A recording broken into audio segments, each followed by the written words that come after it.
Hi friends, welcome back to Karuna's cooking channel.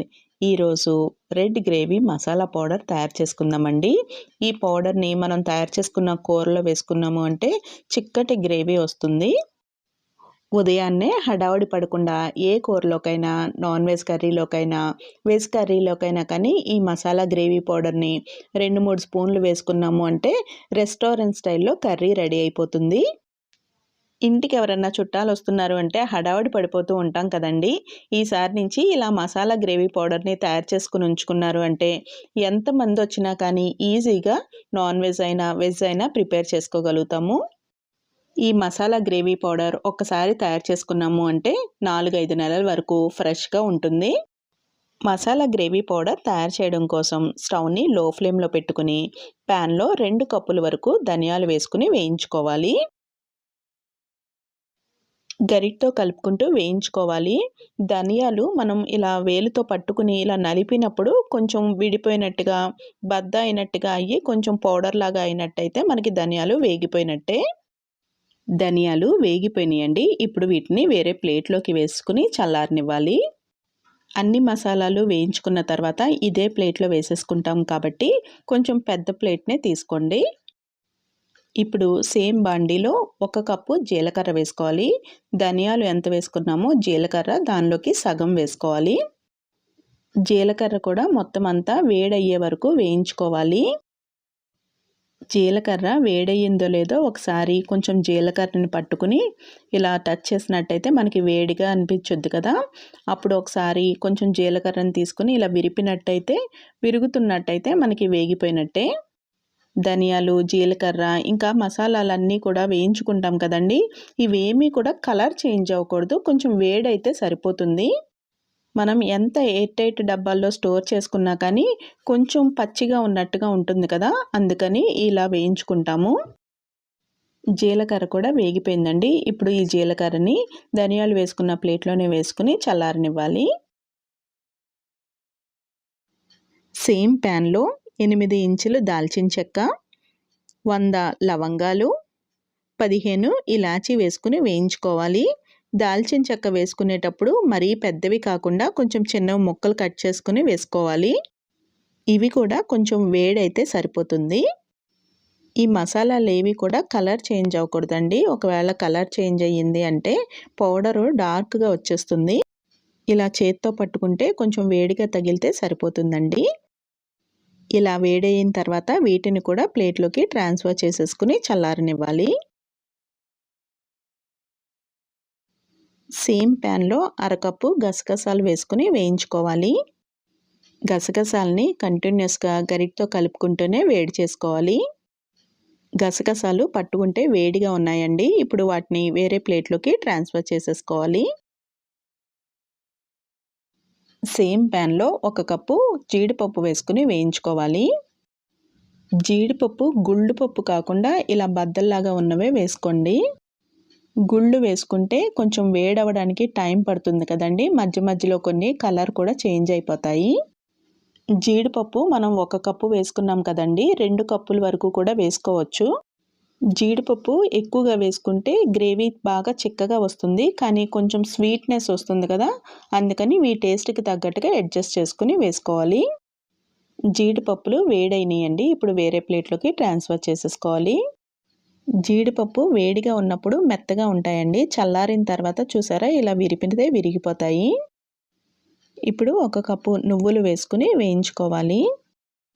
నువ్వులు వేగుతున్నప్పుడు కమ్మటి వాసన వస్తాయి. అప్పుడు వేరే ప్లేట్లోకి ట్రాన్స్ఫర్ చేసేసుకోవాలి. మసాలాలన్నీ కూడా చల్లారిన తర్వాత మిక్సీ జార్ తీసుకుని దానిలో ముందు జీడిపప్పు వేసుకోవాలి. అన్నీ కూడా మసాలాలు ఏవి వేసినా కానీ చల్లారిన తర్వాతే గ్రైండ్ చేసుకోవాలండి. మిక్సీ జార్లో వేసుకుని గ్రైండ్ చేసుకోవాలి. గ్రైండ్ చేసుకునేటప్పుడు ఒకేసారి కాకుండా మధ్యలో ఆపుకుంటూ గ్రైండ్ చేసుకున్నట్టయితే ముద్దలాగా కాకుండా పొడి పొడిగా ఉంటుంది. ఇలా పొడిగా ఉన్న ఈ జీడిపప్పు పొడిని వేరే ప్లేట్లోకి ట్రాన్స్ఫర్ చేసేసుకోవాలి. అదే మిక్సీ జార్లో నువ్వులు వేసుకుని పొడి చేసుకోవాలి. నువ్వులలో ఆయిల్ కంటెంట్ ఉంటుంది కాబట్టి ఒకేసారి గ్రైండ్ చేసేసాము అంటే ఆ ఆయిల్ అంతా కూడా సపరేట్ అయిపోతుంది. అందుకని ఒకసారి గ్రైండ్ చేసుకుని 1 నిమిషం పాటు పక్కన ఉంచుకుని మళ్ళీ గ్రైండ్ చేసుకుని అలా చేసుకుంటే మనకి ఆయిల్ బయటికి రాకుండా ఉంటుంది. చూసారు కదా, ఈ విధంగా పొడి పొడిగా రావాలి. ఈ పొడిని వేరే ప్లేట్లోకి ట్రాన్స్ఫర్ చేసుకుని చల్లారనివ్వాలి. ఇప్పుడు మిగిలిన మసాలాలన్నీ వేసుకుని గ్రైండ్ చేసుకోవాలి. ఈ మసాలాలన్నిటిలో గసగసాలు కూడా వేసేసుకుని గ్రైండ్ చేసుకోవాలి.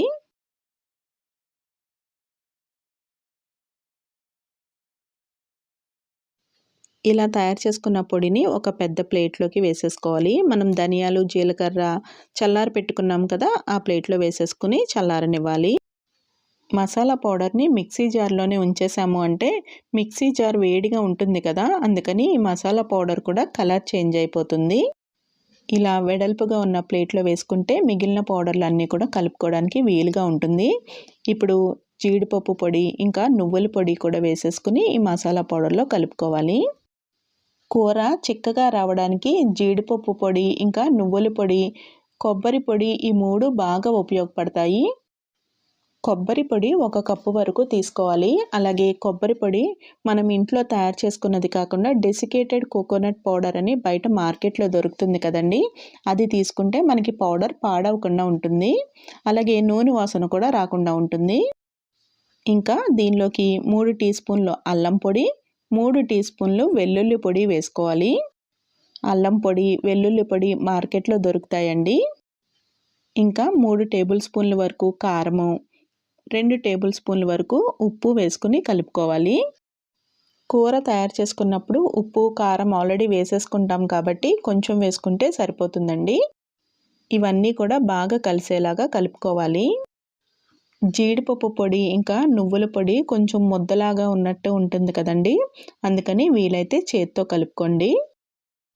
మసాలా గ్రేవీ పౌడర్ రెడీ అయిపోయిందండి.